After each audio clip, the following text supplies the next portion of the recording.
Okay, how do we do this without a warrant? We want to collect evidence. We want to do it, so we're going to talk about private searches. Okay, so collecting evidence. You have to get permission to search a site of a crime. Hey, am I allowed to do this? Whether that's through law enforcement or for the particular person. Usually what we do is we say, okay, we'll get the judicial branch to actually give us this consent. That's the warrant. Now, let's be clear. Computers and their related components can determine the chain of events leading up to a particular crime. Remember, they really, most of the time, aren't the crime itself.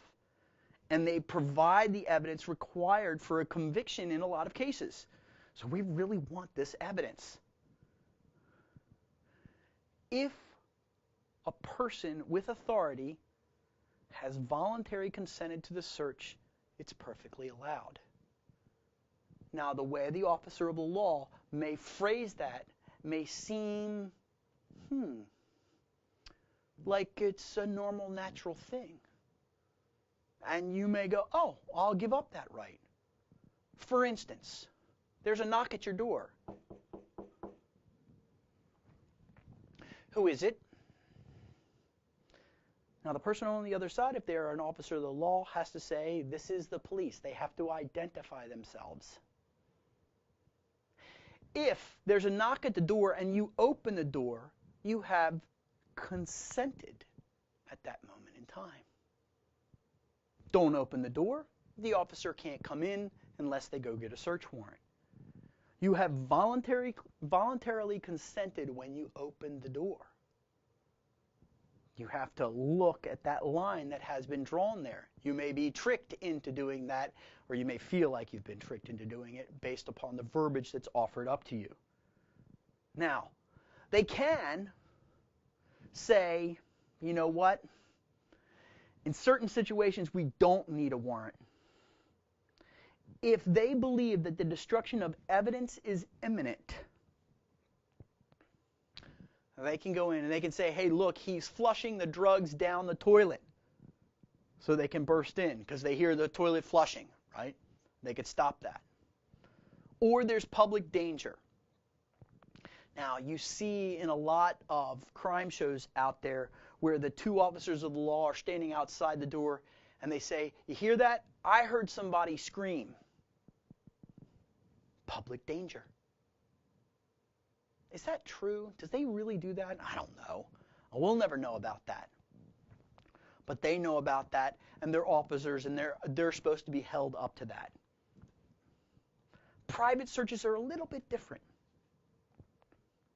So, I'm not a law enforcement agent. I don't play one on TV. I respect the way that they do things, but I don't have anything going on with the government whatsoever.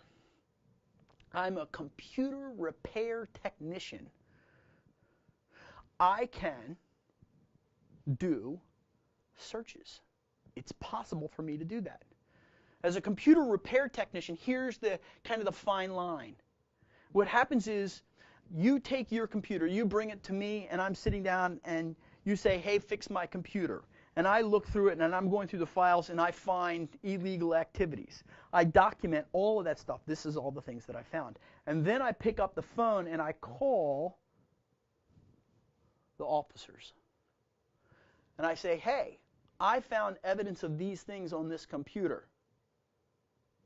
I see this evidence on this computer. It's not my computer. Somebody brought it in. The name of the person was this. They brought it in on this date. We have their signed signature on blah, blah, blah, blah, blah, blah, blah. I've got all this stuff right here. Hang up the phone. Hold on. Stay right there. Officer comes in. Is maintaining the particular evidence. They go get a court order. They go get a warrant based on my private search because you relinquished your right to me as the PC repairman. Perfectly legal. Perfect in private search, working in unison with law enforcement. So this is really what we want in a private search. And now let's replace computer repair technician with systems administrator. You see? It works out just fine for a private search in a corporate organization. Remember, you've got to have a search warrant has got to include a whole bunch of information. It's got to be a narrow scope for this particular event, looking for this particular activity, and it can be issued for a particular jurisdiction. Remember, that particular officer of the law has to be in this jurisdiction along with the judge that issues it, and they all have to come together to actually get this done. You can't reach across and actually get these things done. Now, law enforcement does cooperate with each other. You'll get some sort of consent, some sort of scope, and if there is third party, then that really is attractive. So remember, this is a written order from a judge. It directs the law enforcement agent under this scope to search and seize particular property. They're going to include particular objective of the investigator and what they want to seize and the strategies they're going to use for their investigation. These, by the way, I've actually looked these up, and you can go in and there are templates for this at the U.S. Department of Justice. There are templates for this that you can download and you can fill out yourself, and that's what law enforcement does. They take that legal document, they fill in the appropriate information, and then they go get the judge to sign it. Now, they can be issued for any kind of scope that we want here. Notice an entire company, a floor, a room, a device, a car, a house, any company property whatsoever can be the scope of it. As we have larger scopes for particular activities, it's less likely that the warrant is going to be given. So they'll try and narrow the scope there to say this is where the activity occurred and this is where the data should be found. So that's the warrant and how it can be issued.